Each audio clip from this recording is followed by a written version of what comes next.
are so excited to be here with you another day, another beautiful day. And we've got a really great topic. But Les, I want to ask you, how are you doing today? I'm great and grateful. I have some challenges that I'm overcoming with stoical good grace, but I'm I'm great and grateful to be Hmm. here Yes, and to be in my right mind. yes. And Mhm. today's topic, I think, really goes well with being grateful. So, today's topic, everyone, and welcome everyone, by the way, as you join us, just give a shout out to the one, the only Les Brown and say, hello, Les. Let's show him some love and let him know where you're joining from. Look at all these people showing so much love. Yes, from Nigeria, from Matthew. What's up, Kath? Kathy from Miami. Sorry, Kathy. What's up, Yes. everybody? How you doing? Show Les Brown some love. Hello, Denise, Juanita. Look at you guys. Yes, show him some love. Someone says, is that Les Brown or a stunt double? I know it's Les Brown. He's 39 years old today. Give him a round of applause. He is looking fantastic, isn't he? We've got people joining from all over the world. Toronto, hey, Georgia, what's up? Lots of Georgia in the house. Hello, San Diego, Nigeria. Kathy says, woohoo, Les, he is the man. He Thank you, is the Kathy. man. He is the man. Hello from Jamaica, from Afghanistan, from New Jersey. Everyone, we've got someone wishing you a happy 39th birthday. So I wish. looking good, looking good, looking good. We got somebody here saying, Pamela says, I love you, Les Brown. Yes, we do. We love Love him. you Giving too. Les Brown a whole lot of love today. And Les says that there's a topic. Let me see. He texts me the topic. You guys ready for this topic? It says, dealing with the fear, disruptions, and fragility of life in a pandemic world. The world we're in today, Les, there is a lot of fear going on right now. People are just living in such a place of fear. How are you addressing this within your own life and your own family? And what are you saying to other people who are in this position right now, where every morning they wake up in a place of fear? Well, first of all, thank you so much for having this conversation with me. And this is something that I'm dealing with in real time Hmm. because I have a family member that is facing a crisis. And when something happens to someone that you love, it happens to you as well. Hmm. And I was thinking this morning, it's amazing. I could write a book on life begins after 70 Hmm. because you know the journey that has got you here is longer than the journey that you have left. You start asking yourself the question, what really matters? Hmm. And I have a lot of projects and things that I have been working on. I've been looking at relationships, I've been looking at my health, and I'm looking at and projecting. I know that the time that I have left is shorter than the time that brought me here. And I'm focusing on what really matters. And when I got a call of a family member that's struggling and going through a tough time with their health, I noticed that everything that I thought was important, I dropped it. It went out of my mind. And that many times we get caught up in life being busy doing things. And I think we have to ask the question. Usually my question is it positive? Is it purposeful? Is it productive? Is it profitable? Well, I'm not asking those questions now in that order. Now I ask, does it matter? Does it matter? Because the that we will have conflicts with family members and friends, but if something happened to them, some that we have not spoken with or had some major conflict with, that we will put all that aside and be there and open up the communication, be there to be of help and assistance. If they died, you show up at the funeral. You push all the stuff aside when they're facing a crisis, when we have some type of major catastrophic issue like an earthquake or a tornado, and people's lives have been lost.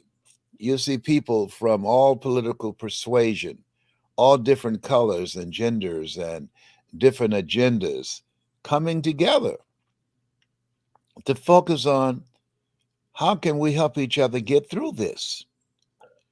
And so just this morning, just praying to God, what am I supposed to do with this? Mm. And part of what we have to do on the first part of what we're talking about is to have trust, because we're living in a time where we've never been before. Just the breath that you breathe can cost you your life. I called for a friend of mine yesterday, and I said, "Oh, he died from COVID." I just talked to him. I know, Les, he died from COVID. I said, "Did he have both shots?" Yes. Mm. Did he wear his mask? Yes. He's out of here. What we know is life has no guarantee. So when I got up this morning, as I was laying there at 3:30 this morning, I decided I go in my closet and I pass clothes that I haven't worn and God knows when.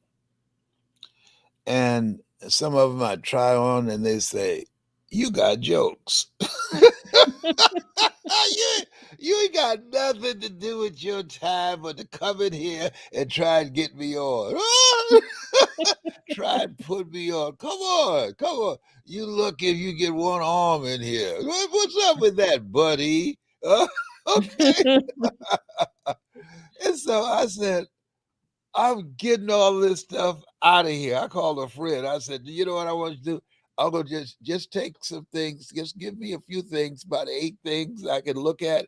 Take the rest of it down to the Salvation Army. I don't want to see it. I don't want to pass it every day like I'm going to wear it. I'm losing weight, but I'm not going to wear that. I know some stuff I got in there. I'm not going to wear it. I want to just declutter my life. My business partner, Celeste Johnson, she has a program called Operation Clean Slate, that you need to get a clean slate sometimes in your life. And I said, I'm going to use my time rather than grieving, rather than worrying, rather than getting knots in my stomach, because there's nothing I can do. I'm accustomed to fixing stuff, but I can't fix this. I can't fix this. As much as I'd like to, I can't even participate. Can't even go into the hospital. They won't let me in. Can't deal with it. And so I have to deal with, what can you do? Work to maintain my sanity, because life is disruptive and we have fears, not just a fear of failure or the fear of success, the fear of dying. Because if I go to the grocery store, if I go to the drugstore, if I go to a restaurant, I've got to be concerned about who's around me. When somebody who comes in, they wear their mask, I'm wearing my mask, and then we take our mask off to eat. So you think Corona says, let's wait, let them finish their dinner, let them finish their lunch, their breakfast, and then when they get through, then we'll come out. It ain't that kind of party. I signed a contract last year thinking that the coronavirus would be gone by now. And so I'm going to take a flight to LA. And it's a turnaround. And so I'm going to have a strategy during lunchtime. I'm not taking I'm going to eat before I get on there. Okay. I'm not going on there. And they're circulating the same air. I'm not going on there breathing other people's air because they don't let the window down. Okay. I can't roll my little window down in first class and let some breeze come in. Okay. I'm breathing everybody else's air. Mm-hmm. And and at 75, you got to make the right moves. I got to make the right moves. I got to make decisions on what's most important, what's most strategic, and what choices can I make that will give me more time here because life has no warranty.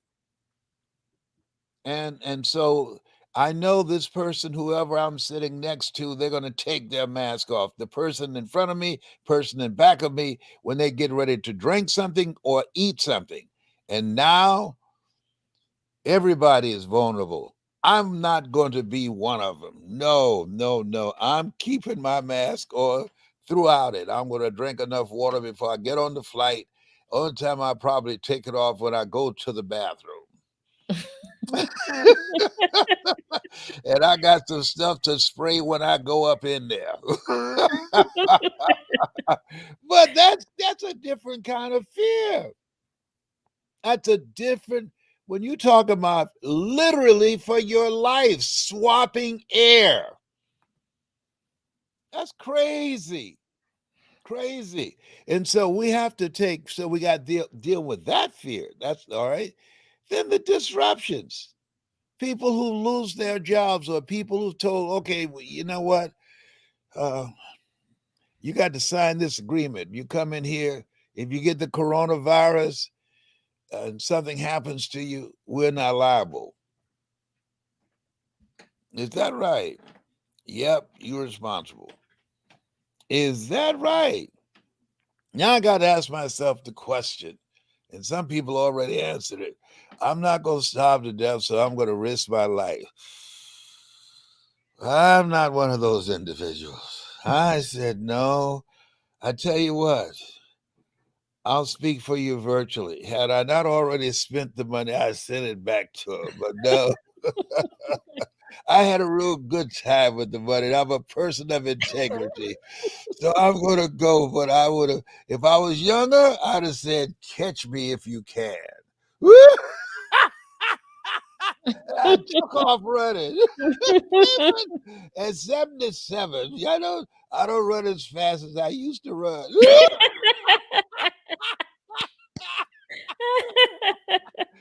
We should probably go live and show people how fast you really can run, Les. That would Oh be yeah, fun. I can outrun all my grandchildren in E3. That's my great grandson. E3. He's been running since he was 3. We call him E3. Boy, he can run, and so he loves outrunning Grandpa. Then he asked me the other day, Grandpa, can you dance? I said, yeah, I can bust a move. Let me see. He loves to dance. So I hit a little step for him. He said, I'm not impressed. I love that. I love Yeah. that. So part of what we have to do is what we're doing right now, creating special moments. We've been knowing each other for a long time. Yes. I called you about, hey, let's do something that we can be focused and no interruptions. Yes. Let's find a way we can make a difference and make some money and partner on some stuff. And so we have to create special moments. But I have a ritual of things that I listen to when I first get up in the morning, music that I play, and things that I read for mental resiliency because life is coming for us. and it's coming for the people that we care about. And at least 3 times a year, it gets its hands on all of us. And so, having a maintenance program for mental health and well being is major. And building and strengthening the relationships that matter. There's some people that they're always there when they need you, but when you need them, they're nowhere to be found. Mm, And so you have to be selective of how you spend your time and who you spend that time with, mm, and not spend time with pretenders, people pretending mm, that they care about you. You mm. know if it's true or not. And Maya Angelou said, if it look like a duck, walk like a duck, and quacks like a duck, it's a duck. That's right. That's right. Mhm. You know, Les, one of the things that you said that people kept typing in to the chat box, and I'm going to encourage everybody to type this in right now. It's life has no warranty. A lot of people were moved when you said that. Life has no warranty. Dig into that a little bit for us, because someone said, Les, what are you actually talking about when you say life has no warranty? Powerful. Some people went to sleep in North Miami Beach expecting to wake up the next morning. There was a loud crashing sound, and they found themselves, those who survived, under a lot of rubble. There are people on September the 11th who left home, went to work, and they were focused on getting their job done and coming back home. They had dreams, they had potential, they had goals. There are things that they had set up to do, and that did not happen. In a larger scale, we can look at a Michael Jackson who said, "This is it. This is my last tour." And it was it, but it Mm, was not the it that he had in mind. And life didn't care that they spent millions of dollars for promotion, millions of dollars renting stadiums, millions of dollars hiring staff, millions of dollars filming and videotaping what was coming. mm, No, you could be out here at any time. That's why it's very important that we are mindful, that we are focused on things that matter. What matters most? mm, What matters most is my relative that I've been praying for. mm, What matters most is for me to keep the faith in my faith and to trust. What matters most is not to get scared when I say not my will, but thy will be done. When I say that, and hoping and keeping my fingers crossed that God's will is the will that I want. That's that's scary. Not my will, but thy will be done. And I can't call a shot on that. When I say thou will be done, that says I'm willing to surrender what's going to happen here. And that if your decision is not the decision and the outcome that I want, then I'm fine with this. I'm not prepared to say that, to be honest. I'm not prepared to say that. When I said it, I was scared. I kept my fingers crossed, and I hope that my will is God's will in this situation. And I know there's some other people who feel the same way I do, who've been in this seat where I am, who understand what I'm talking about. And if they do understand, I'd let them say yes.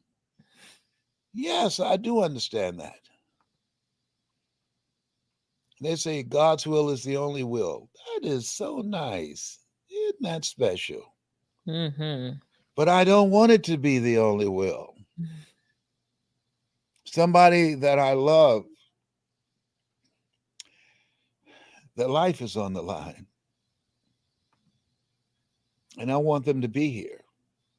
I want them to have a fighting chance to live this thing called life. I said this morning between 3:30 and 4 o'clock, God, can I cut a deal? What about giving him the time that I have left? I've lived a good life. I've seen the world. I've been able to inspire some people. I'm willing to give up the time that you have for me for him. Mm. Can we swap?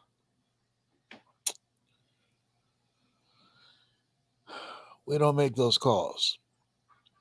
Got to trust, got to believe. We got to keep our faith in our faith and take the stand. God is able, but if he does not, I still won't bow to cynicism. I still won't bow to being negative, to being overwhelmed with grief. I still won't bow to being paralyzed. My hands are tired. There's nothing I can do, but God, that's where he comes in. He can do it all. And if he doesn't, I'm working on it, to be honest, to be strong. Therefore, taking you the whole armor of God, that ye may be able to withstand in the evil day, that having done all to stand.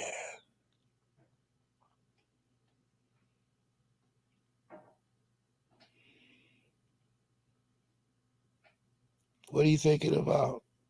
I'm just reading all of these comments that are coming in. I'm putting some of them up on the screen, but people are so touched by everything that you're saying, and saying just that your words right now, you've changed millions of lives and generations with your words. And so people are just saying, God be with you, and how powerful your words are, and how they have changed so many lives. So you're getting prayers from Pakistan and from Ghana and from the US and from Jamaica and just from all over the world. And Mm. people are just sending you a lot of love. And a lot of people are saying that this is exactly what they need to hear. Bethany said, you know, your words are hitting her hard right now, and you're inspiring Mm. so many people right now. And Tehran is saying, stay strong, Mr. Brown. Thank you, Tehran. I got And a call this morning uh, from one of my mentees, Stephen Anthony, and his words were so encouraging and gave me so much strength. And people many times ask, who motivates the motivator? yes, good question. Tell us. My children, they motivate me, Okay. and my friends like you. Okay. Yes, and Stephen Anthony is just that. I have friends who I can call on. You have to have some friends that you can be real with, that you can be transparent with, that you can Mm, be vulnerable with. And I never forget, I was going through a challenge and experience, and uh, I lost a very good friend. I was crying, and the person that was with me, who did not know this friend, They said, I thought you were strong. So you, first of all, I couldn't even acknowledge it, because sometimes there's some people that can bring some gangster out of you.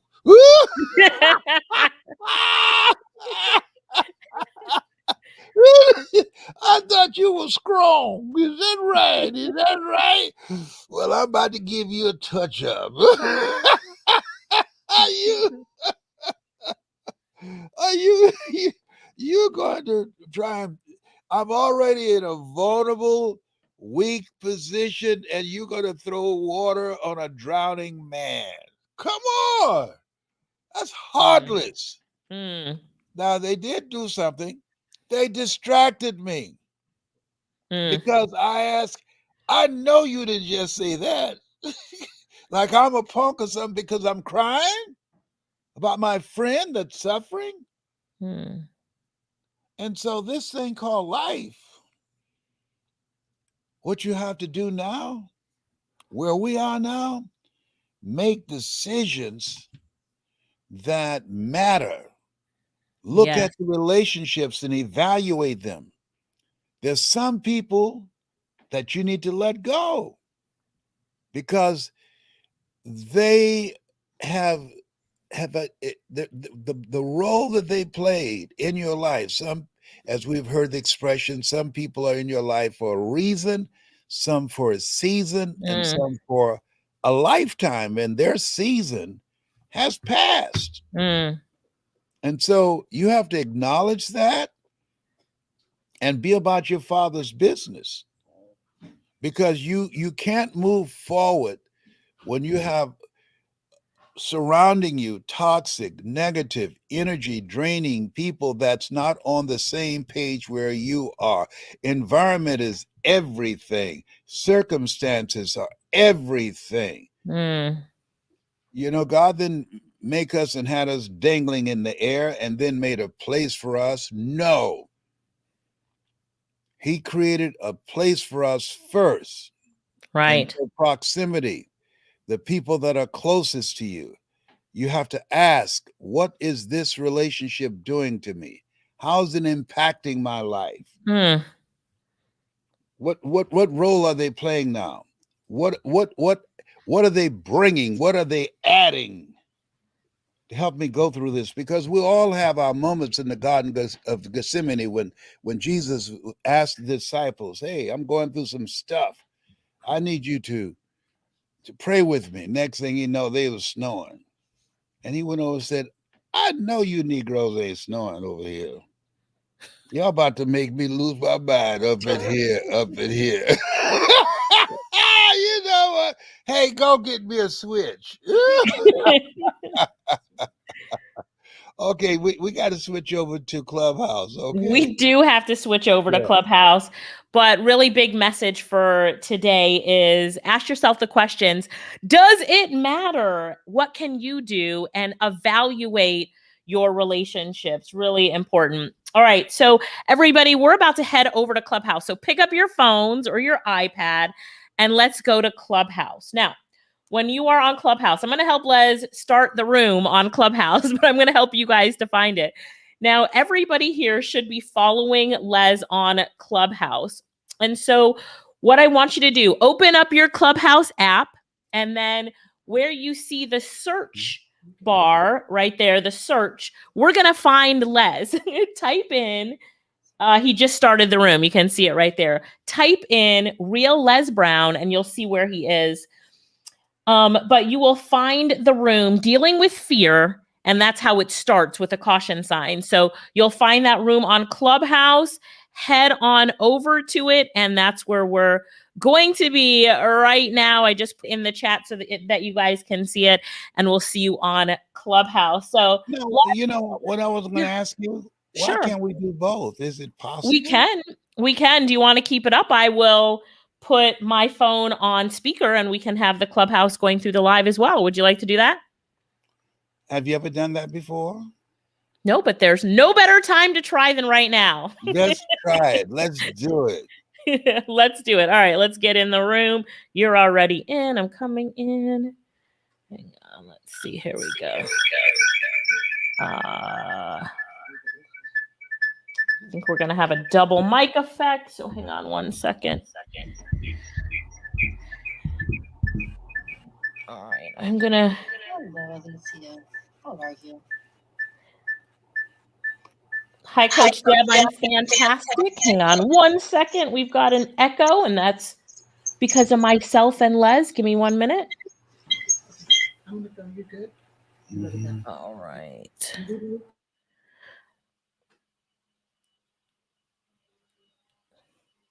Les, how are you doing?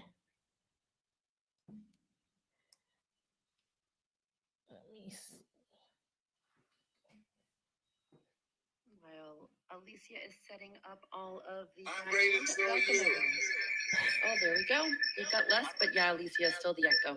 Okay, I don't know if this is gonna work with all the feedback. You guys are getting the same. We have to figure this out. All right, let's say goodbye on Facebook. Everybody on Facebook, head to Clubhouse. Bye. Bye for now. Tyrone sends his regards.